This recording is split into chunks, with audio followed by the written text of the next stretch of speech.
Senator Cassidy. Senator Hickenlooper. Thank you, Mr. Chair.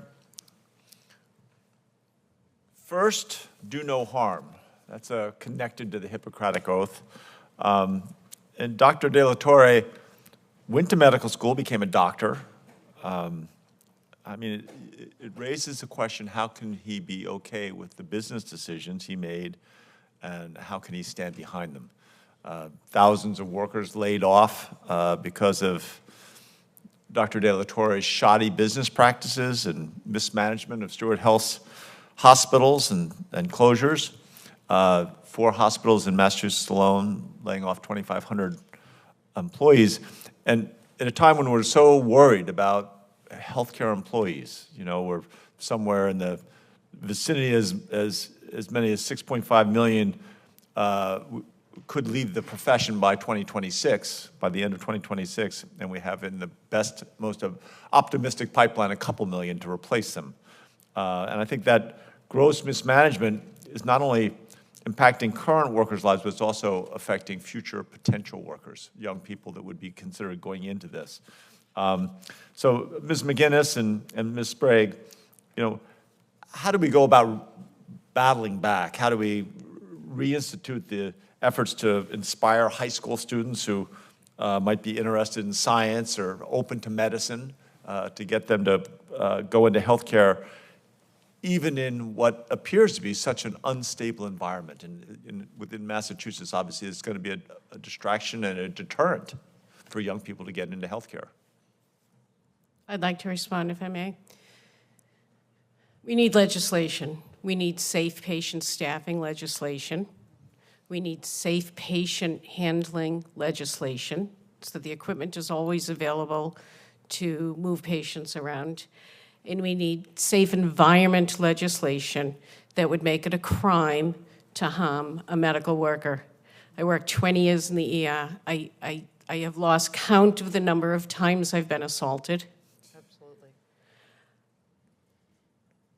We just don't have access to safe to lifting equipment.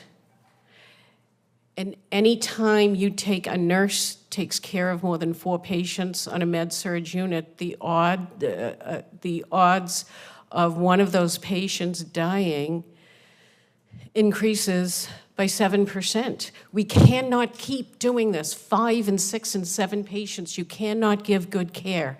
All the scientific evidence is 4 patients is doable.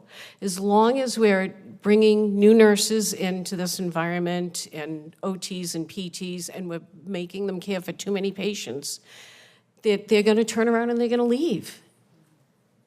Nobody's going to stay and work in this environment. In the Commonwealth of Massachusetts, we have 20,000 more nurses now than we did at the beginning of COVID. Just to be clear, there is no nursing shortage in the Commonwealth of Massachusetts. There is a shortage of nurses who want to work in unsafe situations. I agree 100% with what she's saying. And, you know, we can't, to have healthcare in hospitals be for-profit means that nurses aren't a billable service. So if you're trying to make a profit, the same amount of work has to be done at the end of the day, whether there's 1 nurse to do it or 10 nurses to do it. So there's no incentive for a for-profit company that's looking to get every dime out of the hospital and all the services to add more nurses. They don't care how your day is. They're not there to actually help patients. They're there to make money. So until it's not for-profit and it's actually for the patients, then they will put more nurses on, because it's not, you know, wherever the funding comes from to help the hospitals so that they can provide the correct amount of staff, because no for-profit company is going to do it out of their own pockets, obviously, because they want the profits for them. It's just they've lost sight of what it's for. We're not a company that's putting handles on buckets. Like, it's people, and it matters. It's their lives. It's your family, my family, and any of the people that are actually owning these companies, they'll never be in that situation, because they're going to go to the VIP section. They're going to be, oh, this is the CEO of whatever, blah, blah, blah. They're going to be taken to the best room. They're going to be taken quickly out of, so they'll never know what it's really like.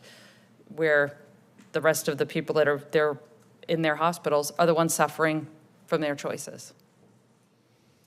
I'm out of time, but it's compelling. I mean, obviously, something's got to give. Well, thank you for your questioning, Senator.